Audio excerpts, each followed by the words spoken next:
Fuck a double entendre. I want y'all to feel this shit. Kendrick definitely gave us something we could feel. In the Luther video, Kendrick and SZA gave us love.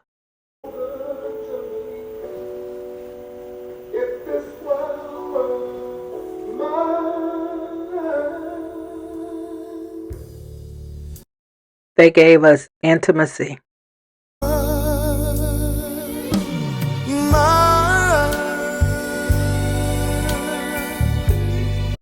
And they gave us complications.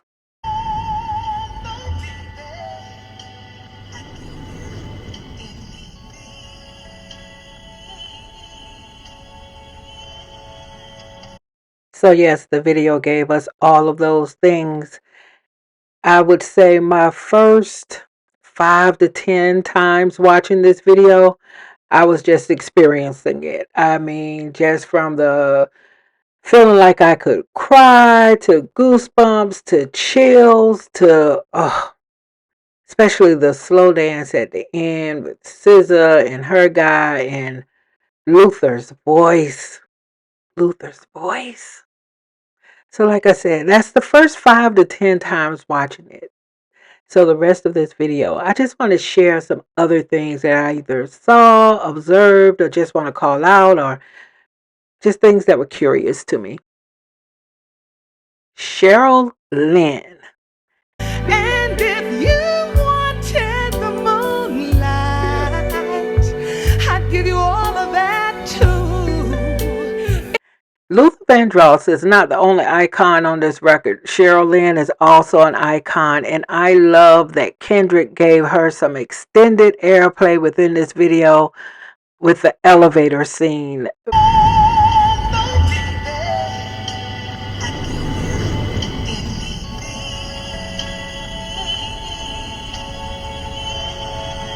For you younger folks who don't know who Cheryl Lynn is, you might be familiar with Encore, because I think that was very popular on TikTok at one time.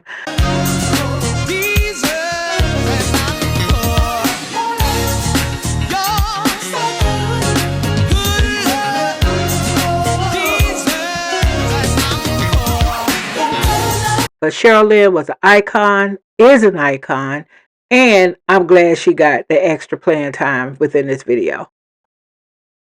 Now, everything else we're going to go over, I'm just going to put it under the... What the hell? What the helly? What the helly on say? What the helly on? Now, y'all know Kendrick's going to give us a puzzle. Everything means something, Kendrick says. And so I'm just watching this stuff and trying to figure out, okay, what's really going on with these people? What's really going on with these scenes? Is it connecting to anything else? I went back and played the snippet of GNX, but I'll get into that later. But yeah, so the part of the song, what is it? 5, 5, 5, 5, 5, 5, 5, 5. Did I get that right? Anyway, his last 5, he shoots the gun. So where does that fit in this love song? Now, my suspicion is that that gunshot is connected to a video we don't have yet. Now, my first speculation is that this video could tie in with a Peekaboo video that we don't have yet. The whole storyline, the whole thing with him and SZA, to me, him and SZA in this video, they're kind of giving to me like they're partners in crime in some way. I'll get to that later. But again, my first thought is this might be connected to, as the story unfolds with Peekaboo. I could also tie this to Man at the Garden, because he is definitely crashing out in this scene. And in Man at the Garden, he has the verse that goes, I'm crashing out right now. No one's safe with me. I did it with integrity and niggas still try. Hate on me. Just wait and see. More blood be spilling. It's just paint to me. Dangerously, nothing changed with me. Still got pain in me. He is definitely looking as if he's crashing out in this scene. He's definitely looking like he has pain in him in this scene. He is the GNX. I'm assuming that's a GNX covered in red. I could connect that to more blood be spilling. It's just paint to me. Either way, I just think this scene which kind of it stands out as a very interesting scene compared to everything else that is happening in this video. And it is really giving me that this is connected to a video, a song within GNX that we don't have a video for yet. And right now, I'm leaning towards Peekaboo or either Man at the Garden. Dance, let 'em watch, he a fan, he a... Do you see that? In this scene, we have a woman who's dancing. You can see her braids, you can see the movement. We don't see the woman. We could assume that it's his love interest, but we just don't know. So, don't know if that is supposed to be telling us something or not. When I first watched this video, the main thing that jumped out to me is Kendrick sitting over here with these church shoes on and these jeans. I did not catch this lady at all. So I have no idea what that is supposed to be telling us, if anything. And perhaps more evidence that Kendrick is definitely weaving together a story for us. And this scene from Luther with the sliding doors, and also within the 1 minute snippet from GNX with the sliding doors, it is obvious that these videos were shot in the same location. Again, tying the scenes together, story together. Also, the circular lights that you see here throughout the Luther video are also seen in the GNX 1 minute snippet video. It was pretty easy to Google this location, the Westin Bonaventure Hotel in LA. And these are just some scenes off of Google from what the hotel literally looks like on the inside. That was a scene in the video. And this also was a scene within the video. I also saw a lot of people commenting about how these lights coming down from the sky were pulsing along with the beat in the video, but I think it's deeper than that. I think how the lights are used here and how they're even emphasized in this scene is really more connected to a higher power beaming down on us. It also connects back to the image that was in the GNX 1 minute snippet video in this particular scene where Kendrick verse includes a line that says, "Everyone will be judged." So once again, we see ties between Luther and the 1 minute GNX snippet. So there's definitely a story being told, and I think we're in the beginning stages of the story. Now, as far as these dates, which again, there I go, converting these room numbers into dates. But as far as these numbers, room numbers 6, 8, and 10, I have no idea what the significance of this might be. I looked up June 8th, 2010. Didn't see anything that stood out to me. There's some astrological stuff connected to June 8th, 2010. But to me, that was just too much of a reach. So even in June, both Kendrick and Tupac were both born in June. They're both Geminis. They were born a day apart. Tupac June 16th. Kendrick June 17th, so I couldn't connect that there. And then there's a lot of talk about why are all of the room numbers on one side even. Well, that's pretty standard to hotels, period. And even if you look at, like, if you zoom in on the room number on the left from this picture with Scissor, you'll see number 11 on the opposite side. So that's not unusual for hotels, period, for even numbers to be on one side and odd numbers to be on the other. So the significance of room number 6, 8, and 10, I do not know. Now, let's take a look at this scene.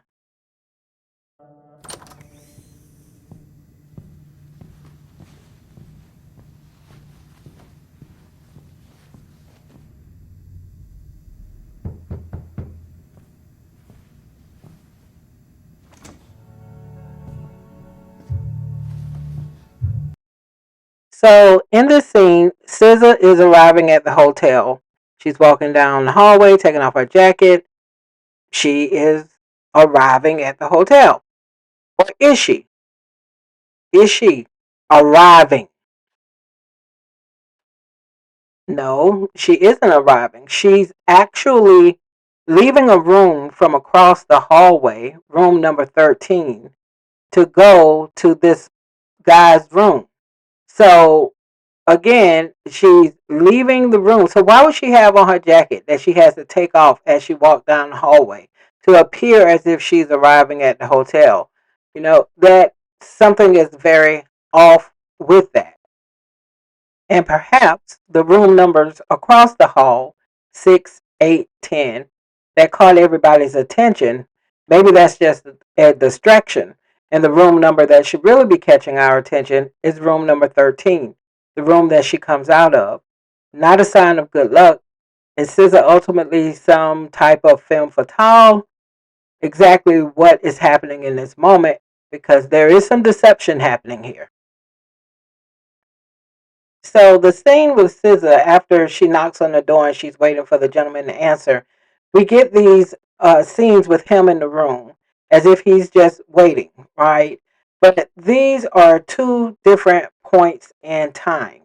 These scenes that they show us after the knock on the door, they're very different because, for one, he answers the door fully clothed. He also has on his jacket as if he's either just gotten to his room or was getting ready to leave his room. So these are two different points in time. Another scene that also shows us that we're playing with different points in time within what they're showing us are these scenes. They give us more scenes that they shared with us after SZA knocks on the door. The black and white scenes where the gentleman has on a tank top, SZA has a completely different hairstyle. She has on a completely different outfit. The room itself suggests that it may not even be the room in this hotel. For one, the room doesn't have the circular lighting at the top of the ceiling, so I think that's a big difference. So it just doesn't. There's a mixture of periods and time here. And what I'm unclear on with this mixture is if the black and white, is it a flashback or is it a flash forward? If I had to bet on it right now, it feels more like it may be a flashback. This video slash movie for the Luther video is definitely giving me some coffee type energy from SZA. I don't know if this guy is being set up, if he was intended to be a mark and she ended up getting feelings for him, but something definitely is going on in this love story that's a bit nefarious. And when Kendrick pulls up in the GNX and SZA is standing outside waiting and she has on the different hair, the shorter hair, it feels again to me like they are partners, that they are working together. Hey, I could be totally wrong, but I am telling you, it is giving me hitmen working together, assassins, something around it. They are clearly working together. And again, I don't know where this story is going, but this is what I'm getting from the dynamic as far as how they're being positioned in this video. Now, one more thing about this scene. In the side mirror, there are actually two guys in this side mirror. Now, y'all, I don't know if this is just two guys who are on the set of the video and their reflection is just innocently there. But Kendrick got us hunting for Easter eggs everywhere. So I saw it. I thought I would call it out. Now, I think the scenes where Kendrick and SZA are sitting on the blue church pews, I believe that is real time in the video, like present day time in the video.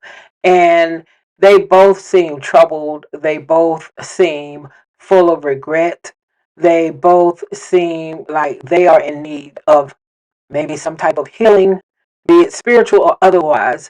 But they look very sad about maybe something they had to do, but they just look regretful in this scene. And out of all of the scenes we see in the video between the two couples, the black and white, the different time periods, this felt very much to me like whatever they had been through in the story that they're telling, this is where they are like presently. And they don't look too happy. So I think in this story that we're being told through this song, I believe that SZA and Kendrick are partners in crime, partners perhaps in justifiable revenge, intelligence officers of some sort, but they're definitely working together. I think the complications that come from relationships that maybe don't quite fit with the things they have to do, including when Kendrick fires the gun near the beginning. That scene that I said, that's a weird scene to be in this video, but I think it connects to other stories. So I really believe that all of what we've seen in the Luther video is going to connect to other videos that's going to further expound upon the story that they're trying to tell us in a very beautiful movie format. I also think Luther is the perfect song for the story that we're being told.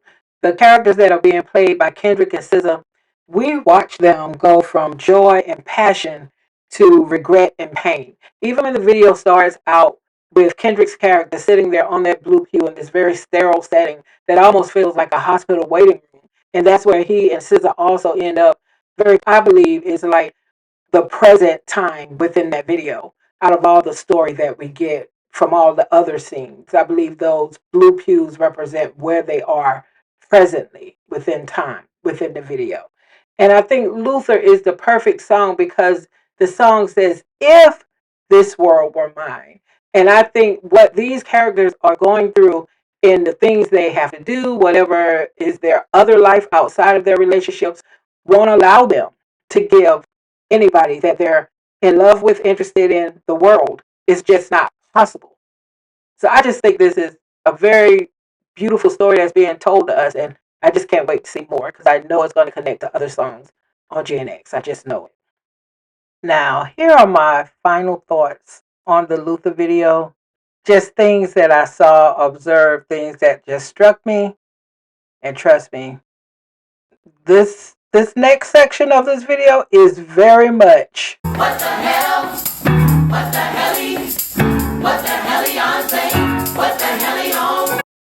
okay. These next observations you all can put under Sandy's tripping because I don't think anybody is going to see any of the any of the stuff I'm about to share with y'all. Okay, now in this scene, you see the wooden sculpture that looks like Kendrick is looking at it, talking to it. But the wooden sculpture, just focus on the wooden sculpture. Does that not look like Cassandra, the robot Cassandra in the Netflix movie? Does it not? I mean, it just gave me a sci-fi feel. I'm just saying, I definitely don't think that's an Easter egg, but does it not look like Cassandra? I also got a very strong Black Mirror feel for this scene.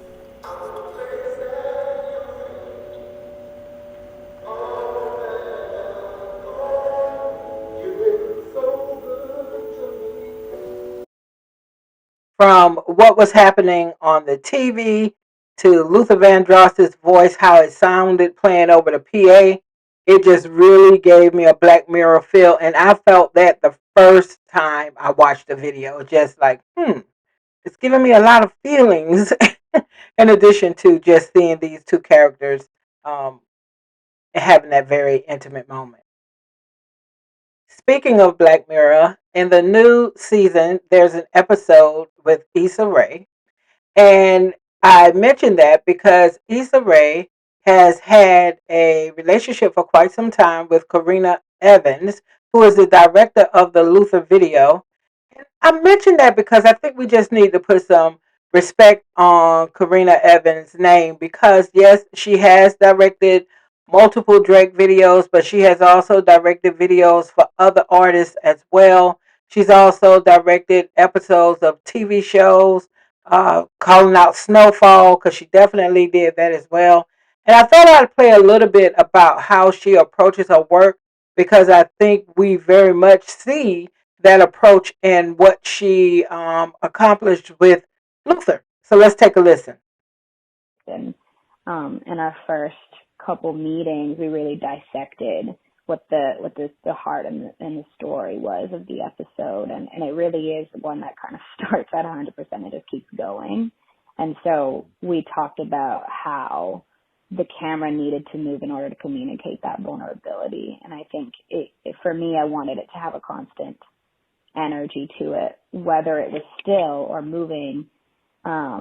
There wasn't a human-like energy to it, and I think my intention was for the weight of the story to be felt in every single frame, and for the camera to honestly communicate this feeling. And So that was audio of Karina Evans just talking about her approach to directing an episode of Snowfall. And I think we definitely saw that same approach, that same care taken with how Luther was directed. So I thank you all for just watching this video. My take on, I don't even know if I dare call it a deep dive, but definitely my take on what I saw in this video. Again, I do think Luther is a part of a larger story. I think we will continue to get more of the story with additional videos released for other tracks on GNX. That is my hope anyway. But if you all have made it this far to the end of this video, I thank you so much for hanging in there and supporting the video, supporting the channel. Please leave a comment on what your thoughts were on what I presented here and what your thoughts may be about Luther, the director, anything at all. I would love to hear your comments, see your comments, read your comments, not hear your comments. That's a little different. Maybe I'm still thinking in my sci-fi mode. But I would love to read your comments, and I definitely will respond and engage in the comments with you all. So thank you all again so much for your support, and until the next time. Bye.